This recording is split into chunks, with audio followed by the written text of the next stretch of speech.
물론 청문을 통해서 저희가 구두 답변 방식으로 확인할 수 있는 부분도 있습니다만은 그러면 미리 사전에 자료 제출을 받을 이유가 뭐가 있습니까? 자료를 미리 받아서 우리가 거기에 대한 검증을 통해서 최종적인 확인을 이자를 통해서 하기 위해서 그 절차를 밟는 거 아니겠습니까? 그것이 지금 국회 증언감정법에 다 명시되어 있는 것이고요. 그런데 지난번 전체회의에서도 제가 말씀드린 것처럼 제가 지금 12년 국회의원 활동하면서 정말 수십 회 인사청문회 등을 해봤습니다만 이런 경우는 정말 처음입니다. 해도 너무한 경우예요. 제가 좀 몇 가지 말씀을 드릴게요. 그러니까 이게 왜 정상적 인청을 하기가 어려운 상황인지에 대해서 좀 말씀드리겠습니다. 우선 아까 그 유튜브도 마찬가지예요. 본인이 거짓말한 겁니다. 폐쇄했기 때문에 바로 이걸 열 수 있는 것인데 불구하고 국회를 기망한 겁니다. 국민을 무시한 겁니다. 이거에 대해서 경고 한마디 하지 않고 어떻게 넘어갈 수 있는 것입니까? 후보자 스스로 인사청문회에 이 당연한 기능을 무력화시키고 있는 거예요. 후보자는 여전히 배우자와 자녀의 신상 관련 정보는 전혀 내놓고 있지 않습니다. 심지어는 본인의 자료도 정보 제공 비동의로 제출을 않고 있습니다. 제가 지난주 회의에서 음주운전 관련 자료를 좀 내달라고 그랬습니다. 그런데 일주일 넘은 지금도 제출을 안 하고 있습니다. 후보자로부터 직접 자료 받기 위해서 요청을 했는데 딱 한마디 회신했습니다. 후보자가 동의를 안 해줘서 제출할 수 없다. 이게 그 준비팀으로부터 받은 유일한 답변입니다.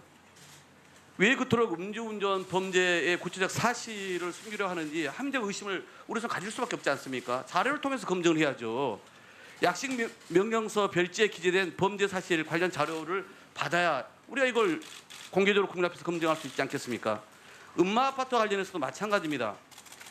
여기에 대해서도 후보가 지금 제대로 자료를 제출 않고 있는데, 자, 5년 동안 유학을 갔다 왔습니다. 그리고 2년 동안 특별한 경력이 없었어요. 그리고 연구소 연구위원으로 일한 지 6개월 만에 98년입니다. 대치동의 음마 아파트를 구입을 합니다. 그러면 당연히 상식적으로 이 돈이 어디서 나왔는지에 대해서 우리 국민들은 궁금해하지 않겠습니까? 왜 여기에 대해서는 급여다, 저축이다 이렇게 얘기하고 매매 계약서에 대해서는 제출을 아예 안 하고 있습니다. 그리고 이 아파트 시세를 저희가 다 조회를 해봤더니 당시 이 31평형 약 1억 5천만 원이었다고 하는데 98년 기준 근로자 가구주의 평균 연봉이 한 1,800만 원 됩니다. 그러니까 배우자가 경제생활을 계속 10년 동안 했다 하더라도 1년에 1,500만 원 10년간 저축해야 마련할 수 있는 금액입니다. 우리 확인해봐야 되지 않겠습니까? 돈이 다른 데서 혹시 들어온 건 아닌지에 대해서.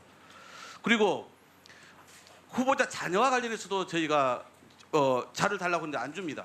2020년에 자녀한테 1억을 증여를 합니다. 그런데 30 초반에 대학원 신문으로 알고 있는데 2억이 넘는 현금성 자산을 지금 갖고 있습니다. 왜 여기에 대한 소명을 안 해줍니까? 뿐만 아니라 이 자녀가 최근 5년간 소득 금액이 약 4천만 원입니다. 신용카드 소비 금액은 1억이 넘습니다. 이것도 상적입니까? 그러면 2018년도, 19년도에 또 더구나 여기에 2,400만 원, 2천만 원 각각 또 보험금을 납입합니다. 그러니까 저는 대학원 선언 출신되는 20대 후반의 자녀가 스스로 4천만 원 넘는 보험금을 어떻게 납입할 수 있는지도 저희가 알아야 될 거 아닙니까? 왜 자료를 안 내놓습니까? 그리고 여기에다가 이번에 언론에 나왔습니다만 인사청문회 준비 과정에서 후보자 자녀를 이용한 연말정산 부당 공개 사실도 나왔습니다. 마지막으로 저는 우리 후보자께서 유튜브 관련해서 이 채널을 운영하는데 돈을 많이 버셨더라고요. 그런데 또 지출을 많이 하셨대요. 그런데 제가 봤더니 이 유튜브 채널 그나마 공개된 것들 사람들을 통해서 알려진 것 보니까 특별한 편집도 없습니다. 돈이 들어갈 것도 없어요. 작가를 고용한 것도 아닙니다. 외부 인사 출연도 없습니다. 촬영 장소도 7평 사무실 임차 비용이랍니다. 그런데 월 430만 원에서 795만 원까지 경비를 과다 지출했어요. 우리가 리얼을 알아야 될 거 아닙니까? 그런데 여기에서도 공개하지 않습니다. 우리가 어떻게 후보를 검증합니까? 이게 우리 국민들이 당연히 알아봤으면 하는 우리 국회한테 요구할 수 있는 그런 사안들 아닙니까? 이거 없이 어떻게 우리가 청문회에 임할 수 있는 것입니까? 자, 박원규 의원님. 예, 우리 김석기 의원님. 예, 제가 이 외통위에 와서 인사청문회를 우리 문재인 정부 때 이인년 장관님 그 인사청문회를 했습니다. 그리고 직전 권영세 장관 때 인사청문회를 그때도 했습니다. 그때도 이 자료 제출 문제 때문에 좀 서로 논란이 많이 있었습니다. 예. 그러나 결론적으로 청문회는 다 이렇게 진행을 했습니다. 이번에 오늘 인사청문회와 관련해서 후보자 죄송합니다. 후보자는 공식 요구 자료 1021건 그리고 서면 질의자료 1124건에서 자료 제출이 총 2146건의 자료를 후보가 제출했습니다. 이게 있습니다. 이런 양의 관련 자료를 일단 후보자가 제출을 한 겁니다. 제가 따져보니까 권영세 장관 때 비해보니까 자료 제출 건수가 권영세 장관 때보다 1.9배 이게 많습니다. 그리고 이인영 장관 때 제출한 자료보다는 2.5배가 자료가 일단 많습니다. 물론 이제 우리 의원님들께서는 질의하는데 자료가 미비할 수는 있습니다.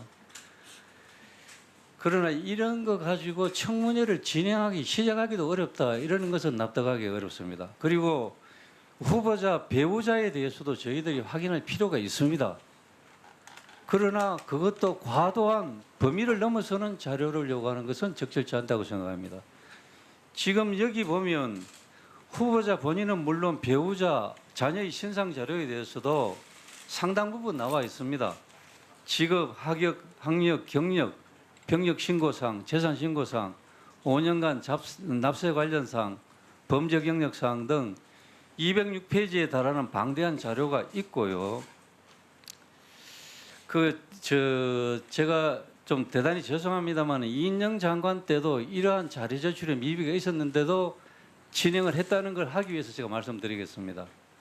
그 당시에 이인영 장관님의 아들이 병역 면제 의혹이 상당히 많았습니다. 그래서 이것을 검증하기 위해서 자녀 의료비 제출 내역, 자녀 요양급여 내역을 요청했습니다. 그런데 개인정보라는 사유로 제출하지 않았습니다. 저희들은 매우 중요한 자료라고 생각하고 끝까지 요구를 했는데 제출하지 않았습니다.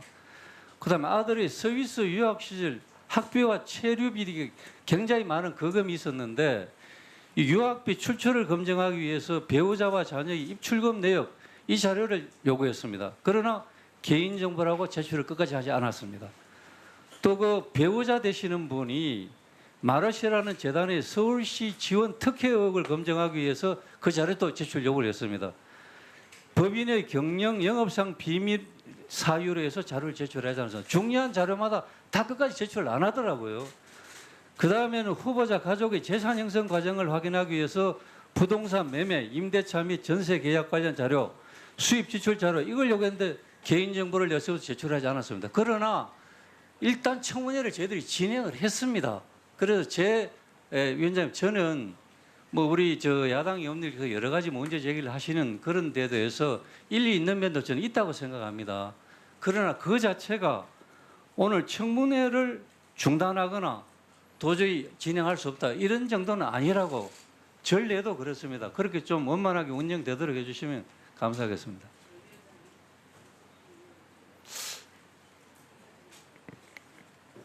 하시겠습니까? 예. 우리 김상희 의원님. 네, 앞서 의원님들 말씀하셨다시피 지금 김영호 통일부 장관 후보자의 경우에는 자료 제출 거부가 완전히 도를 넘었습니다.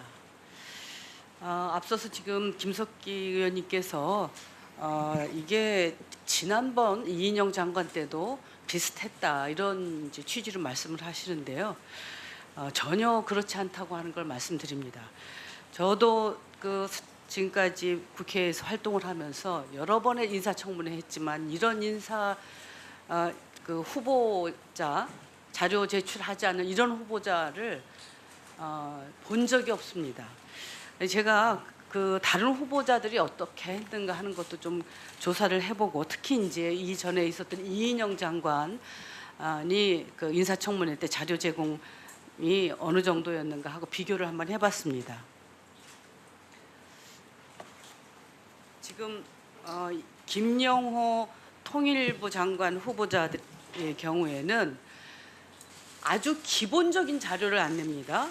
후보자, 배우자, 직계, 비속의 주식 거래 내역, 그리고 부동산 임대차 계약서, 또 후보자와 직계 비속의 병적 기록부, 그리고 배우자 직계 존비속의 과태료 부과 내역, 범죄 관세법 위반 내역, 그리고 학적 관련 사항, 건강보험료 부과 내역과 같은 자료를 일체 주질 않는데요. 이걸 좀 봐주시기 바랍니다. 이인영 장관의 경우에는 후보자 배우자 직계비속의 주식거래 내역 다 제출했는데 김영호 후보자는 안 했고요. 부동산 임대차 계약서도 이인영 장관은 다 제출을 했습니다. 병적기록부도 다 제출했습니다. 김영호 후보자 안 합니다. 그리고 과태료라든가 과태료 부과, 납부, 체납 내역도 안 합니다. 왜 이런 게 그렇게 그 자료가 제출이 안 되는지 이해가 안 되는데요. 그리고 후보자 배우자 직계 존비속의 관세법 위반 여부 및 그 내역도 역시 이인영 장관은 다 제출했습니다. 후보자 직계 비속의 학적 사항도 마찬가지입니다. 그리고 건강보험료, 배우자와 직계 비속에 대한 건강보험료 부과 납부 체납 내역도 이인영 장관은 다 제출했습니다. 그러니까 지금 꼭 이인영 장관뿐만이 아니라 모든 장관들이 이런 아주 기본적인 자료는 다 제출합니다. 그런데 이 후보는 지금 김영호 후보는 제출을 안 하는데 저는 이건 의도가 있지 않은가 하는 생각이 듭니다. 그동안 자료 제출했던 것도 안 하는 것은 지금 국회의 인사청문 기능을 무력화하려고 하는 이 정부의 의도가 아닌가 하는 의심까지 지금 할 수밖에 없는 상황입니다. 사실 장관으로서 자기가 지명이 됐으면 이것은 의무입니다.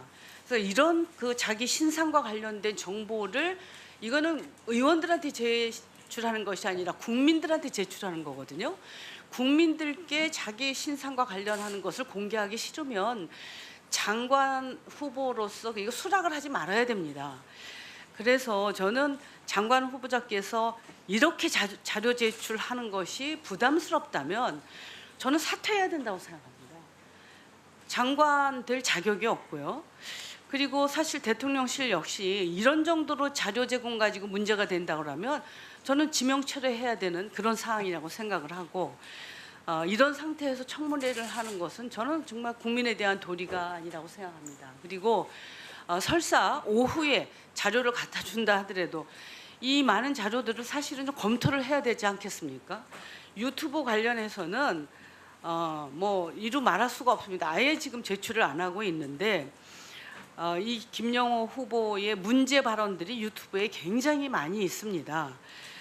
미국이 신냉전에서 중국을 이기는 길은 시진핑을 제거하는 것이라든가 또 한국이 핵 개발 하지 않으면 우크라이나 꼴 당한다라든가 힘 실리는 한국 독자 핵 무장론이라든가 굉장히 정책을 우리가 검증할 수 있는 많은 유튜브 발언들이 있습니다.